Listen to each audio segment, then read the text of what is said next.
Welcome to Frogfoot Holler, y'all. I'm Michael, my nephew Colton behind the camera. Looky, looky, looky. There ain't a cloud in the sky today. Oh, wow, that is so nice. But I tell you, I've been needing some sunshine. It has been just miserable with the rain and everything. And rain ain't as pretty as snow. I tell you, Southerners aren't designed for snow, but I tell you, too much rain, we ain't designed for that one either. Now, what we're going to be doing today is getting these beds right here prepared for the taters. We're going to be planting taters hopefully tomorrow. Now, it has been raining for 5 days straight. And I come out here and I took a look at the beds, and guess what? All the area right here that's lower took all the rain. So the beds are actually ready to plant. Hallelujah, hallelujah, hallelujah. Now, I ain't gonna be planting today. I'm just gonna be getting them ready to plant. And Lord willing, the creek don't rise, which here lately the creek has been rising.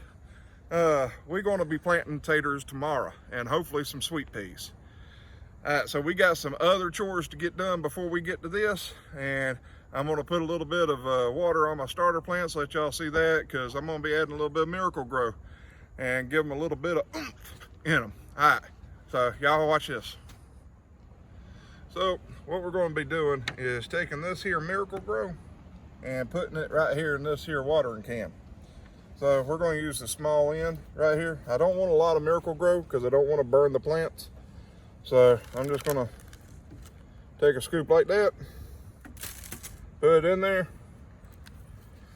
and put some water in. I don't need a whole lot of water, but I need enough to make sure the Miracle-Gro is well in there and make sure that it ain't gonna burn the plant.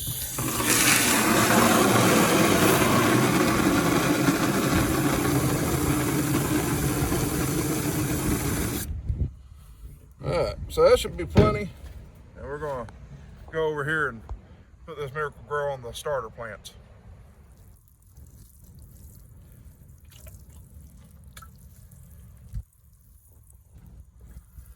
Alright, so this Miracle-Gro in the solution here is weak enough that it won't burn the plants, but strong enough to give the plants a little extra that they might need to get them up a little bit higher quicker.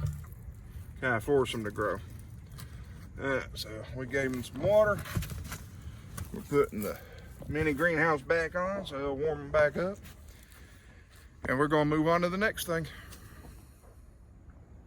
Alright, so we're at our tater beds, or what will be our tater beds. And as you can see, I have the tiller out. Now, from previous videos, y'all knew I had a flat tire, and I used Fix-A-Flat. Wow, that's not right. It's called Flex Seal. So I use Flex Seal as Fix-A-Flat. Yeah, say that 5 times fast. Flex Seal, Flex-A-Flat, you can't do it. Alright, so I know a couple of y'all at home are actually trying to say Flex Seal, Fix-A-Flat. I can't even say it slow, y'all. But I use Flex Seal to seal the inside of the tire from where it had holes. And as you can see, it is holding air. So yes, you can use Flex Seal to fix a flat. Hey, I said it. Alright, so what we're actually going to be doing is I'm going to be going through these tater rows and give them a nice till and loosen the soil up again from where the rain has compacted the soil some. And my nephew is going to be going down through the walking paths and redefining the beds. Because as you can see, the beds have, well, they're a little less defined as what they were when we originally did it. Now, the bed that has all the wood chips in it, perfectly fine. And I figured out it's going to take half my woods to put all wood chips in this garden, so we're going to have to do it a little bit at a time. So I'm trying to come up with another way to get wood chips in here that ain't going to cost me half my woods. So either which way, what we're going to be doing, like I said, tilling the potato rows, and he's going to be going through the walking paths with House and redefining the beds. And then we're going to go back through and start putting the rows in and putting some fertilizer down and putting some Epsom salts, or also magnesium sulfate. And then we'll plant tomatoes. Wow, tomatoes? No, I'm so ready to plant tomatoes. But we'll be planting potatoes, also known as taters. We'll be planting potatoes tomorrow. Lord willing, the creek don't rise. Please don't rise. I don't want no more rain. But the soil right here is just, the way I did the beds, all the water ran down the walking paths, and it washed out the walking paths, but it also helped dry out the beds that are raised. These are technically raised beds, so they dried out just like that. So I can actually plant potatoes after 5 days of rain. I could plant them today if I wanted to, but guess what? I want to, but they're not ready to plant. So I gotta get them ready to plant. Y'all enjoy.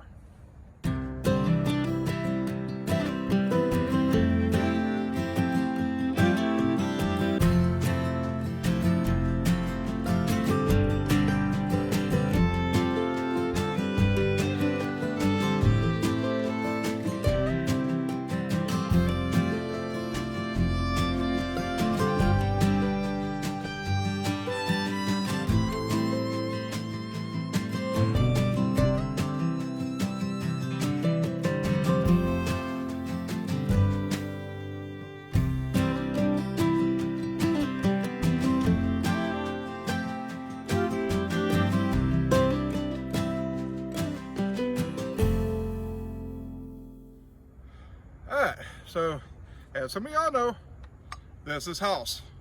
Hoss is a cultivator, or also a weed getter ridder rover.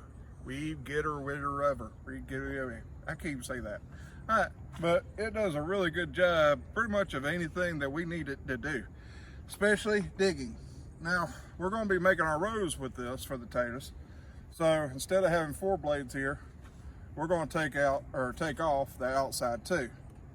So we just got to remove that cotter pin and, well, slide that off, put the cotter pin in this hole, like that, throw that down like that, and on this side right here, remove this cotter pin without stabbing myself, take off that blade. All right, now come on off. There you go. Throw him down right there and put the cotter pin back right there. So now, when we start him back up, he ain't throwing so much dirt, but we're going to take him and we're going to run him down the middle at an angle like this.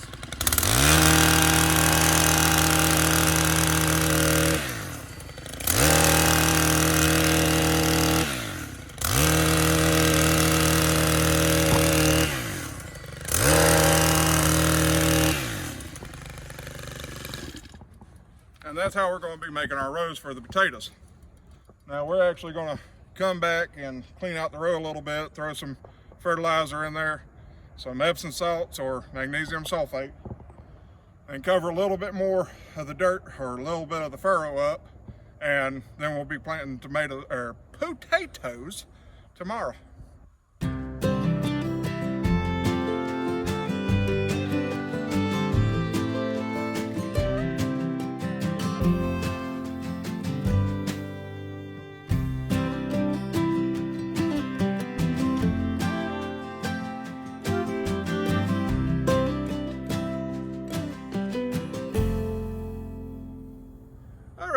So the potato ditches are dug.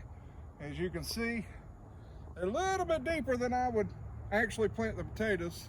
And what we did was my nephew took Hoss, made the initial furrow, and then I took this sharp point hoe right here, also known as the arrowhead hoe, and come back and cleaned out the row. So that way I can put this stuff right here. Now, it says Miracle-Gro, but it's not. This is actually 19. And it looks like that. Yes, it is a commercial fertilizer, but I have so many plants going in my garden this year that organic just is not going to work. Just do not have enough material to sustain a bed of this size or a garden this size and put as many plants in as I want to. So I'm going to use commercial fertilizer this year. Sorry, that's what it is. But I want about a cup per every 25 foot of row. So basically I want to put a cup of fertilizer out for each one of these because they're roughly about 25 feet. And all I'll be doing is taking my hand like this and just going down like that. Just light sprinkling. You don't need a lot of this stuff. It just supplements what the ground may need.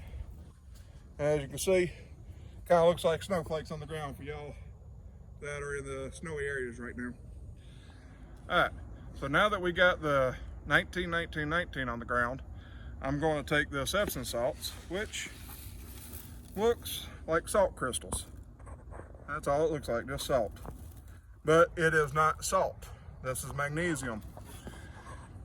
If you ever look at your garden and you see your leaves turning all yellow, they'll affect the bottom leaves first most of the time, but it's not splotches, but the whole leaf is turning yellow. There's a good chance that you put out some Epsom salts and that will help that plant to grow and turn the leaves green, or if they're too far gone, you gotta get those leaves off, but it'll keep the plant alive.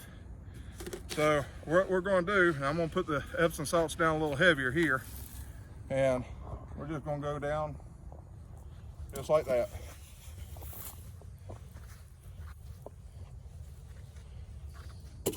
Now, like I said, Epsom salts is not a salt, so it's not gonna hurt the ground like if you was to put table salt down.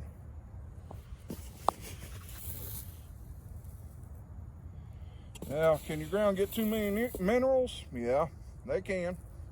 You can burn your plants up. So you have to play a delicate balancing act of how much you put down and how much is in the ground already. I know these potatoes are going to be pulling pretty heavy on the nutrients, so I want to make sure I give them the best start as possible. And we'll put it down as needed. I'll do side dressings and everything as the plants come up. But now we're going to show you how to actually kind of work this into the ground. I'm going to take my sharp point hoe here, and I'm just going to come along back and forth like that. And I'm dragging some dirt off the sides, just like that.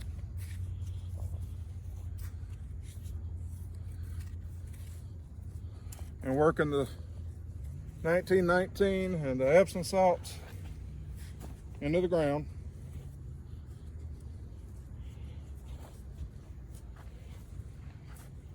I want about 1 inch of dirt over the fertilizer and everything to keep from burning my potatoes. But that's all she wrote. Just take it and put down like 1 inch, maybe 2 inches. It ain't gonna hurt it. The roots will find it.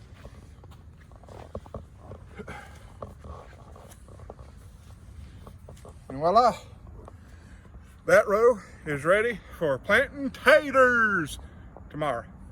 All right, so me and my nephew are gonna work on getting the rest of these rows done, and we'll see you here in a few minutes.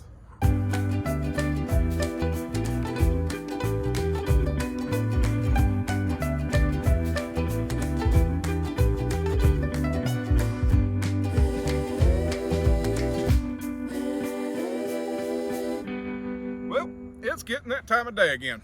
All right, so the sun is going down, as y'all can see, and it is getting colder. Y'all can't see that. Well, you might be able to, it just depends on where you're looking, but it is definitely getting colder. So we're gonna be calling it a day. We got our potato rows or beds tilled up so the ground's nice and soft.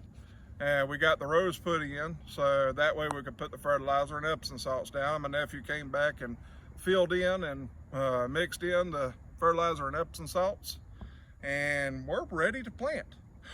We're ready to plant. We're ready to plant. We're ready to plant taters, y'all. Yay. That's gonna be tomorrow though, so y'all gonna have to come back and see me. All right, so if y'all would remember Michael and his family of Around Michael's Barn in y'all's thoughts and prayers, I sure would appreciate that. Y'all come back and see me. It's been Michael with Frogfoot Holler. Y'all have a froggy day.